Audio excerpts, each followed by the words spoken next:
आप में से कितने सारे लोगों के हीरो एपीजे अब्दुल कलाम हैं, पर पता है उनके हीरो कौन हैं? स्वामी विवेकानंद। अच्छा, आप लोग में से कितने सारे लोग निकोला टेस्ला के 300 से ज़्यादा पेटेंट और इन्वेंशन से इम्प्रेस्ड हैं? पता है उनके हीरो कौन थे? स्वामी विवेकानंद। हम में से कौन कौन सुभाष चंद्र बोस या लाल बहादुर शास्त्री को अपना हीरो मानता है? अब आपको पता चल ही गया होगा कि इनके हीरो कौन थे। स्वामी विवेकानंद। और आज के इस वीडियो में हम स्वामी विवेकानंद जी के बायोग्राफी के बारे में जानेंगे और ऐसी कौन सी चीज़ है जिससे नरेंद्र स्वामी विवेकानंद बने। स्वामी विवेकानंद जी की मदर भगवान पर बहुत ही भरोसा करती थी। वह बहुत पूजा पाठ किया करती थी ताकि उन्हें एक ऐसा बेटा मिले जो अपने परिवार का नाम ऊंचा कर सके। एक दिन उनकी माँ भुवनेश्वरी देवी ने सपने में भगवान शिव जी को देखा और भगवान शिव जी उनसे कह रहे थे कि वह उनके बेटे के रूप में जन्म लेंगे। यह बात सुनकर वह बहुत खुश हो गए और उनकी आंखों से खुशी के आंसू आ गए। और 12 जनवरी 1863 में मकर संक्रांति के दिन ही स्वामी विवेकानंद जी का जन्म हुआ। उनके फैमिली ने स्वामी जी का नाम नरेंद्रनाथ रखा और उन्हें सब प्यार से नरेंद्र कहने लगे। स्वामी जी के परिवार में सब बहुत ही इंटेलिजेंट और पढ़े लिखे लोग थे। उनके पिताजी कलकत्ता हाई कोर्ट के एडवोकेट थे और नरेंद्र जी छोटे बड़े हिंदू मुस्लिम इन सब भेदभाव पर सवाल बहुत ही कम उम्र से उठाते थे। एक दिन उन्होंने अपने फादर के ऑफिस में टोबैको पाइप का एक बॉक्स देखा। ये उनकी फादर की क्लाइंट्स के लिए था। हिंदू कास्ट के लिए अलग और मुस्लिम कास्ट के लिए अलग बॉक्स था। नरेंद्र जी ने हर टोबैको बॉक्स में से एक पाइप निकाला और उसे ट्राई किया। उनके पिताजी ने जब उन्हें देखा तो उन्हें बहुत गुस्सा आया और उन्होंने नरेंद्र जी को डांटा। तब नरेंद्र ने कहा कि मुझे तो उन दोनों टोबैको पाइप्स में कोई फ़र्क नहीं दिखता। जब वह छोटे थे तब उन्हें दो तरह के सपने आए। पहला, बहुत बड़ा आदमी था जिसके पास बहुत पैसा था और अच्छी सोसाइटी में उसका नाम था, बहुत ऊंचा नाम था। उसके पास एक सुंदर घर था और उसकी वाइफ और उसके प्यारे बच्चे थे। दूसरी तरफ एक मॉन्क जो एक जगह से दूसरी जगह घूमते थे। सिंपल लाइफ पसंद थी। सुख सुविधा देने वाली चीज़ें उन्हें खुश नहीं कर सकते थे। उनकी बस यही इच्छा थी कि वह सिर्फ भगवान को जाने और उनके पास चले जाए। नरेंद्र जानते थे कि वह इसमें से कुछ भी बन सकते थे। उन्होंने बहुत गहराई से सोचा और उन्हें एहसास हुआ कि वह एक मॉन्क यही कि वहाँ एक पुजारी की तरह ही जीना चाहते हैं। दुनिया में क्या हुआ, क्या इन्वेंट हुआ, क्या हो रहा है, क्या अचीवमेंट हो रहा है, इसमें उन्हें कोई इंटरेस्ट नहीं था। उनके पास एक क्लियर गोल था, उन्हें भगवान को देखना है। उन्हें एक्सपीरियंस करना था कि भगवान से मिलना कैसा होता है। वो चाहते थे कि कोई ऐसा इंसान उन्हें रास्ता दिखाए जिन्होंने खुद भगवान को देखा है। नरेंद्र श्री रामकृष्ण से दक्षिणेश्वर मंदिर में मिले थे। वो नरेंद्र से मिलकर बहुत ही इम्प्रेस हुए थे। रामकृष्ण समझ गए थे कि नरेंद्र बाकी बच्चों की से अलग है। ऐसा लगता था कि नरेंद्र की आंखें हमेशा मेडिटेशन में लीन रहती है। वो अपने कपड़ों या फिर कैसे दिख रहे हैं इस पर कभी ध्यान नहीं दिया करते थे। रामकृष्ण बहुत ही खुश हो चुके थे। उन्होंने सोचा कि फाइनली उनको एक ऐसा स्टूडेंट मिला है जिसके साथ वह अपना हर विचारों को शेयर कर सकते हैं। रामकृष्ण के डेथ के बाद सारे मोंक बेघर हो गए। नरेंद्र अब 23 साल के हो चुके थे। अब से उनकी रिस्पॉन्सिबिलिटी थी कि वह नए मोंक की देखभाल करें, उन्हें पढ़ाएं। नरेंद्र पूरे मन से सारे मोंक को पढ़ाने में लग गए। घर में सबसे बड़े होने के कारण वह दिन भर अपनी ड्यूटी करते थे और रात को मठ में अपने स्टूडेंट और भाइयों को सिखाने के लिए चले जाते थे। सारे स्टूडेंट्स ने साधु का जीवन अपना लिया था। वह अपना पूरा दिन पढ़ाई और मेडिटेशन में बिताते थे और इन सभी चीज़ों में वह इतने खो जाते थे कि वह सभी खाना खाना भी भूल जाते थे। नरेंद्र चाहते थे कि उनके पास जितने भी लोग हैं, भाई हैं, उन सभी के पास हर एक चीज़ों का नॉलेज होना चाहिए। नरेंद्र उनके साथ सारी बातें शेयर करते थे और इससे उनका नॉलेज भी इंक्रीज़ हुआ करता था। दुनिया की अलग अलग बुक्स पढ़कर नरेन उन सभी को सुनाते थे और उन्हें दूसरे कंट्रीज़ के हिस्ट्री और पॉलिटिकल सिस्टम को भी समझाया करते थे। नरेन जी उन सभी को प्लेटो, एरिस्टा, बुद्धा, हेगल और भी बहुत सारे लोगों के बारे में बताया करते थे। उन्होंने सभी को कर्मयोग, भक्ति और ज्ञान के बारे में समझाया करते थे और सिखाया भी करते थे। नरेन जी के पास एक डंडा और कटोरा हुआ करता था और वह पैदल ही चला करते थे। वह पैदल चलते चलते वर्जेश्वरी गए, जिसे इंडिया की सबसे भूगत जगह मानी जाती है। यह वही जगह है जहाँ पर बुद्ध और शंकराचार्य जी को भगवान से ज्ञान मिला था। नरेन को यहाँ आकर बहुत अच्छा लगा, मानो उनमें एक नई एनर्जी भर आई। वाराणसी के बाद नरेन अयोध्या आए। इतना लंबा सफ़र उन्होंने पैदल बिना पैसों के तय किया था। एक दिन एक अछूत यानी अनटचेबल टोबैको पाइप पी रहा था। नरेन ने उससे पाइप मांगी, लेकिन उसने देने से मना कर दिया कि उसे लगा कि नरेन हिंदू है और यह नरेन के रिलीजन के खिलाफ है। नरेन का मूड खराब हो गया और उन्होंने खुद से कहा कि कितनी बुरी बात है, हम इतने बुरे कास्ट सिस्टम में फंसे हुए हैं। नरेन वापस उस आदमी के पास गए, उससे वापस मना कर दिया। अब नरेन नहीं मानने वाले थे और आखिरकार उन्होंने उससे पाइप लेकर पी ही लिया। स्वामी जी को अमेरिका में एक होप यानी कि अपॉर्चुनिटी दिखाई दी कि वहाँ कोई कास्ट सिस्टम नहीं था। पार्लियामेंट ऑफ रिलीजन एक बहुत अच्छा मौका था इंडिया के लिए मदद मांगने के लिए। स्वामी जी से उन्हें एक एशियंट नॉलेज मिल सकता था और बदले में इंडिया उनसे मॉडर्न टेक्नोलॉजी के बारे में सीख सकता था।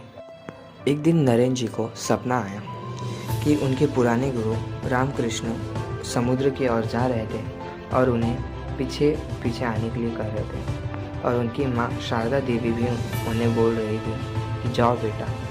और उन्हें ऐसा लगा कि उन्हें अमेरिका जाना चाहिए। उन्हें यहाँ समझ आ गया था कि माँ शारदा देवी और गुरु रामकृष्ण की ब्लेसिंग्स उनके साथ है। उन्हें समझ आ गया कि यह वही है जो उन्हें करना है और वह सही रास्ते पर आगे बढ़ने लगे। पार्लियामेंट ऑफ रिलीजन सितंबर 1893 में खोला गया। यहाँ एक फेयर जैसा था जो वर्ल्ड कोलंबियन एक्सपोजिशन के एक इवेंट का पार्ट था। जब क्रिस्टोफर कोलंबस ने अमेरिका को खोजा था, ये उसे सेलिब्रेट करने के लिए मनाया जा रहा था। इसका मतलब यहाँ दिखाना था कि वेस्टर्न कंट्रीज़ टेक्नोलॉजी और साइंस में कितना आगे बढ़ चुकी है, कि रिलीजन भी हमारे लाइफ का एक हिस्सा है, इसलिए उसे भी इस इवेंट में शामिल किया गया। उस इवेंट में कम से कम 7,000 लोग पूरी दुनिया से आए थे। शिंतोइज्म, कॉन्फ्यूशियनिज्म, बौद्धिज्म और हिंदुज़म और जैनिज़्म, हर एक लीडर को आगे आकर स्पीच देनी थी। स्वामी जी बहुत नर्वस थे, उन्होंने कोई स्पीच रेडी नहीं की थी। उन्हें पता था कि उन्हें इसकी ज़रूरत पड़ेगी। वह पहली बार इतने सारे लोगों के सामने स्पीच देने वाले थे। उन्हें वहाँ काम करने वाले लोग की टीम को बोला कि उन्हें आखिर में बुलाया जाए। आखिर उनके बोलने की बारी आ ही गई। उनके वर्ड्स थे brothers and sister of America. उनके इस सेंटेंस ने वहाँ के सभी लोगों के दिल जीत लिए। लोगों ने खड़े होकर उनके लिए तालियां बजाई। उनको लगा कि कोई अलग आया है और जिनकी बातों में सच्चाई थी। वह सबसे यह कहना चाहते थे कि हमें एक दूसरे को एक्सेप्ट करना सीखना चाहिए। हमें एक दूसरे को समझाने और शांति बनाए रखने की ज़रूरत है। कोई हमसे अलग है तो क्या हुआ, सबकी मदद करनी चाहिए। उनमें सबसे स्पेशल बात यह थी कि जो उन्हें सबसे अलग बनाती थी, उन्होंने कभी किसी रिलीजन को सही और बाकी सब रिलीजन को गलत प्रूफ करने की कोशिश कभी नहीं की। उनका मानना था कि सभी रिलीजन हमें भगवान के पास ले जाने तक का रास्ता दिखाते हैं। मकान के अंदर जाने के लिए कई दरवाजे हो सकते हैं। पार्लियामेंट ऑफ रिलीजन के बारे में इंडिया में खबर आने लगी। न्यूज़पेपर में, मैगजीन्स में स्वामी जी के स्पीच छपने लगे। सारे इंडियंस को बहुत प्राउड फील होने लगा। मठ में जो उनके भाई थे उन्हें विश्वास नहीं हो रहा था कि यह वही नरेन है जिनका इतना नाम हो गया। स्वामी जी ने उन सभी को लेटर लिखकर भेजा तो तब उन्हें विश्वास हुआ। अमेरिका में स्वामी जी की बहुत लोग मदद कर रहे थे, लेकिन वह उन पर डिपेंड होना नहीं चाहते थे। इसलिए वह अमेरिका में जगह जगह जाकर लेक्चर्स देने लगे ताकि उनकी थोड़ी इनकम हो जाए। हर जगह उन्होंने सबको एक्सेप्ट और दया की बात फैलाने की कोशिश की। स्वामी जी ही न्यूयॉर्क, बॉस्टन, वाशिंगटन और कैम्ब्रिज में लेक्चर दिया करते थे। उनका जो गोल था वो अब जाकर पूरा हुआ था। जब स्वामी जी इंडिया पहुँचे तो हज़ारों लोग पोर्ट पर खड़े होकर स्वामी जी का इंतज़ार कर रहे थे। उनके कपड़े की एक झलक दिखाई दी तो वह सब लोग खुश हो गए। तब सभी लोग उनका नाम लेकर उन्हें चीयर्स कर रहे थे। उनको रिस्पेक्ट देने के लिए सभी लोग ज़मीन पर बैठ गए। वह तो एक मूंग थे, पुजारी थे जिनके पास ना तो पैसे थे और ना ही घर। लोग उनको उनके ज्ञान और सोच के लिए पसंद करते थे और ये अपने आप में बहुत बड़ा अचीवमेंट था। वह उन सब के लिए ग्रेटफुल थे। स्वामी जी पहले मद्रास गए, फिर कोलकाता गए। वो जहाँ भी जाते थे लोग उनके वेलकम करने के लिए वेट करते थे। लोगों में उन्हें देखने और उनसे बात करने के लिए इच्छा थी। एक बार एक दो भक्त ने उनसे पूछा कि आप यह सब करके थक नहीं जाते? तो स्वामी जी ने कहा, भगवान का काम करने में कैसी थकन। स्वामी जी के पास एक दिन एक आदमी आया। वह बहुत परेशान था। उसने कहा कि उसने सब कुछ करके देख लिया, लेकिन वह भगवान को नहीं देख पा रहा है। उसके टीचर ने उसे जैसा कहा था वह वैसा ही करता था। भगवान की मूर्ति की पूजा करता था, आंखें बंद करके मेडिटेशन करने की कोशिश करता था, फिर भी उसे मन की शांति नहीं मिल पा रही थी। मैं क्या करूं? उसने स्वामी जी से पूछा। स्वामी जी को उस पर दया आ गई। उन्होंने कहा, अपनी आंखें दरवाजे खोलो, अपनी चारों तरफ देखो। उन्होंने उसे अपने आसपास गरीब और कमज़ोर लोगों को देखने के लिए कहा और कहा, पूरी मेहनत से और मन से उनकी मदद करो। अगर वह भूखे हैं तो उन्हें खाना दो, अगर वह बीमार हैं तो उन्हें दवाई दो, अगर वह पढ़े लिखे नहीं हैं तो उन्हें पढ़ाओ। पूरे मन से उनकी सेवा करो, तभी तुम्हें शक्ति और शांति मिलेगी। और इसके थोड़ी दिन बाद ही स्वामी जी को अस्थमा हो गया था। डॉक्टर ने उन्हें नॉर्थ इंडिया जाने को कहा क्योंकि वहाँ का क्लाइमेट बहुत ही अच्छा होता है और नॉर्थ के लोग बहुत समय से स्वामी जी को बुला रहे थे। इसलिए स्वामी जी मान गए। अपने फ्रेंड को लिखे हुए लेटर में उन्होंने कहा कि मैं बहुत थका हुआ महसूस कर रहा हूँ। स्वामी जी ने नॉर्थ इंडिया के हर एक जगह जाकर लेक्चर दिया। स्वामी जी एकता को बढ़ावा देने वाले थे। कास्ट को दूसरी कास्ट में शादी करने के लिए बढ़ावा देते थे। तो उन्होंने यूनिवर्सिटीज़ में भी कहा था कि स्टूडेंट को सिर्फ क्लर्क, लॉयर या डिप्लोमेट मत बनाइए, बल्कि उन्हें अपने देश की सेवा करना और अपने देश से प्यार करना भी सिखाइए। अंत में स्वामी जी बेलर मठ में रहने लगे, जहां उनका अस्थमा और ख़राब हो गया था। दिन ब दिन उनकी बॉडी और वीक होती जा रही थी, मगर उनका माइंड अभी भी उतना ही शार्प था। कोई मॉन्क उन्हें रेस्ट करने के लिए कहता तो वह मना कर देते थे। स्वामी जी को एनसाइक्लोपीडिया ब्रिटेनिका बहुत पसंद थे। एक मॉन्क ने उन्हें कहा कि बुक में 25 वॉल्यूम हैं जिन्हें याद करना बहुत मुश्किल है, पर स्वामी जी ने 11वां वॉल्यूम स्टार्ट कर चुके थे। उन्होंने उस मॉन्क से कहा कि 10 वॉल्यूम में से मुझसे कुछ भी पूछो, मैं तुम्हें बता सकता हूँ। और वह मॉन्क बहुत ही शॉक हो चुका था और उन्हें हर एक सवाल का जवाब आता था। हालांकि स्वामी जी ने उस बुक के कुछ लाइन बोलकर भी दिखाए। कुछ समय बाद स्वामी जी को ठीक महसूस नहीं हो रहा था और उन्हें लगा कि वह 40 के एज तक नहीं पहुंच पाएंगे। उनकी एज उस समय 39 इयर्स और 5 मंथ्स की हो चुकी थी।